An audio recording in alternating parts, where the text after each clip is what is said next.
For months, almost every major Montreal Canadiens trade discussion has eventually returned to the same fundamental question, a persistent echo in the hallowed halls of the Bell Center. The organization has meticulously accumulated a wealth of young talent, cultivated one of the league's most exciting emerging cores, and unequivocally demonstrated that its competitive window is opening faster than even the most optimistic projections. Yet, as another pivotal season looms, one critical question continues to hang over the roster, a subtle but undeniable void. Who will provide the Canadiens with the stability and offensive punch they still appear to desperately need behind their captain, Nick Suzuki? The obvious, almost instinctive, solution would be to acquire a bona fide superstar center.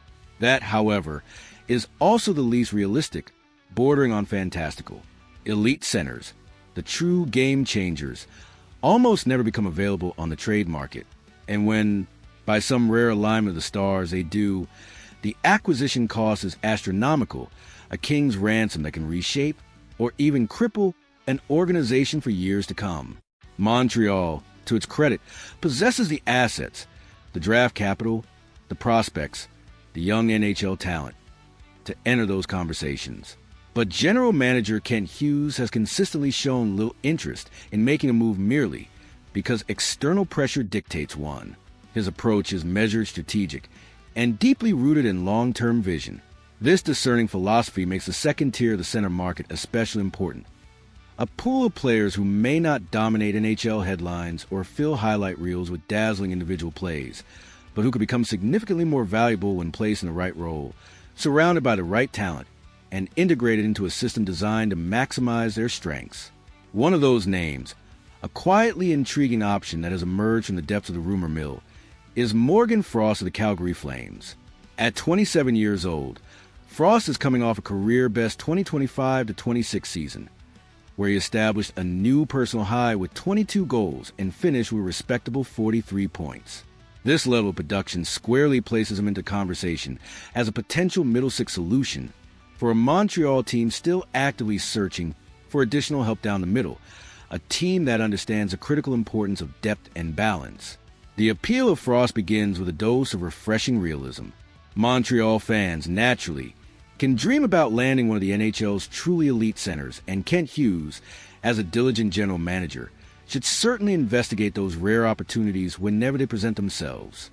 But players capable of consistently producing at the very top of the lineup usually command enormous trade packages, often involving multiple premium assets that would severely deplete Montreal's carefully cultivated future.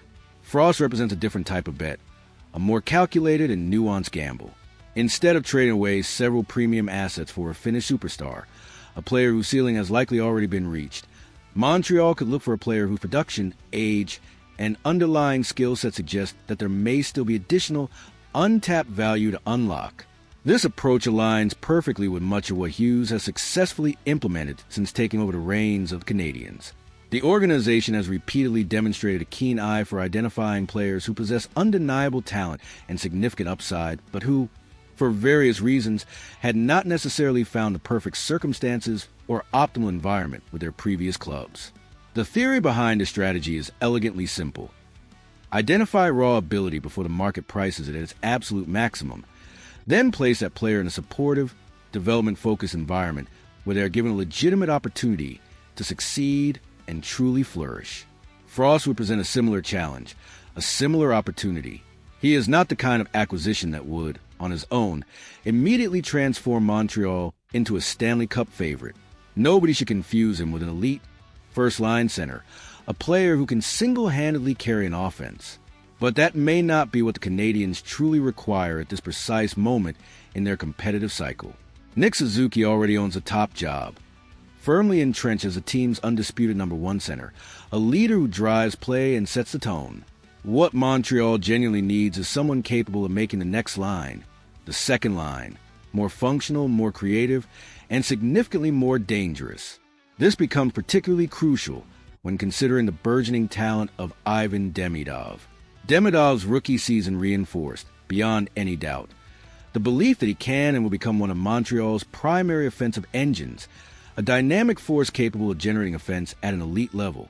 The Canadiens, therefore, have a major incentive to find line mates who can effectively complement his creativity, who can help maximize his offensive instincts rather than forcing him to generate everything himself.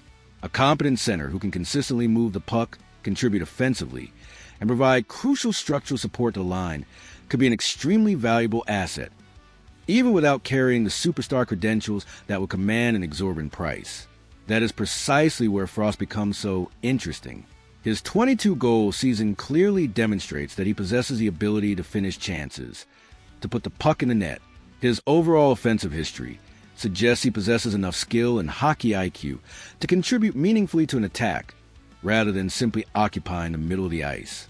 At 27, he is also young enough that Montreal would not necessarily be acquiring a player at the very end of the productive years.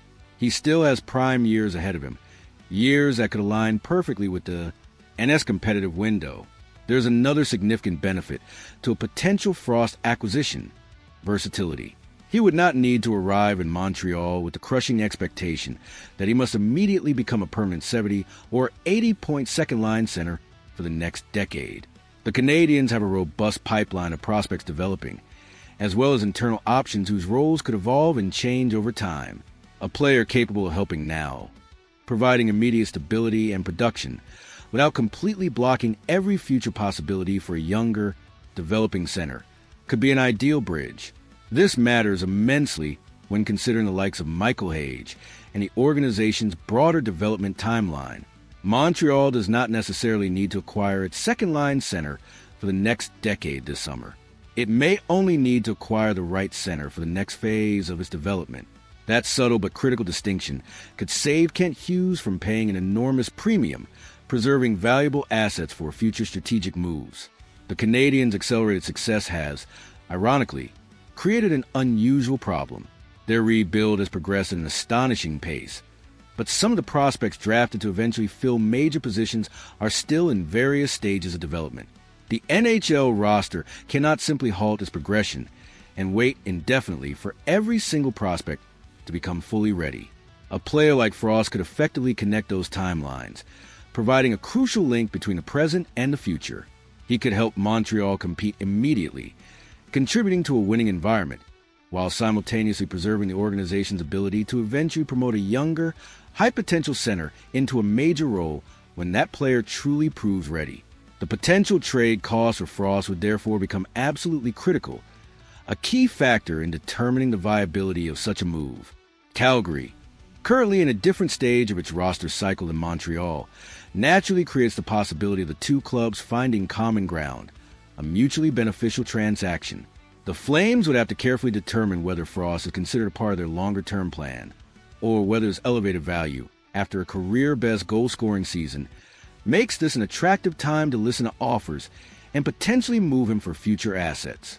Montreal, meanwhile, possesses several distinct categories of assets it could deploy. There are draft picks, both high and low. There are a multitude of promising prospects, each with varying levels of potential and proximity to the NHL. And there are NHL-ready young players, some of whom might be deemed expendable in the pursuit of a specific need. Furthermore, the unresolved situations involving restricted free agents Zachary Bolduc and Arber Shakaj, both of whom have generated speculation as possible sign-and-trade pieces before training camp, illustrate Hughes' broader flexibility. This does not mean either player would necessarily be involved in a Calgary deal, but it powerfully illustrates the broader point. Kent Hughes has options. He does not have to construct a trade in only one way. He can be creative, adaptable, and opportunistic. The biggest argument for pursuing Frost may also be the simplest and most compelling. Montreal will be directly addressing its actual, identified problem. There are undoubtedly other exciting players potentially available around the NHL, including high-scoring wingers and talented defensemen.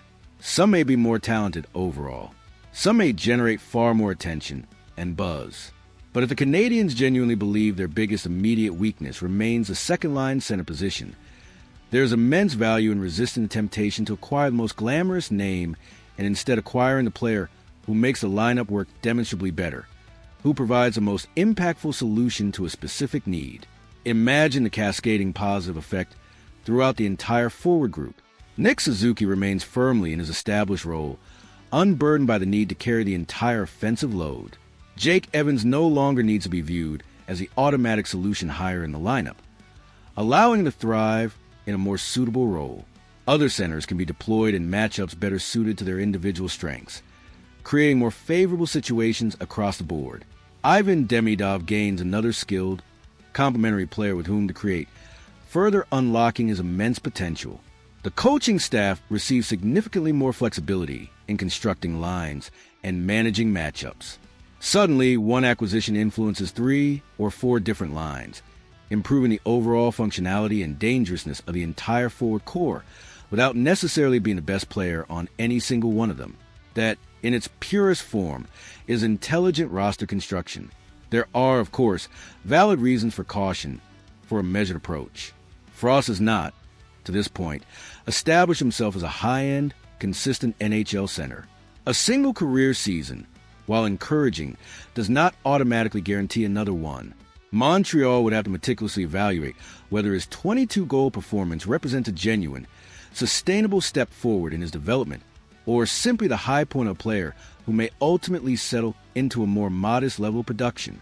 The Canadiens would also have to carefully determine how his game and his personality would translate to the unique pressure and intense expectations of playing in Montreal. Playing center for the Canadiens is a vastly different experience from filling the same position in many other NHL markets. Every slump becomes a city-wide discussion. Every line combination becomes a passionate debate. Every unsuccessful power play produces another round of intense questioning from the media and the fervent fan base. A player arriving specifically because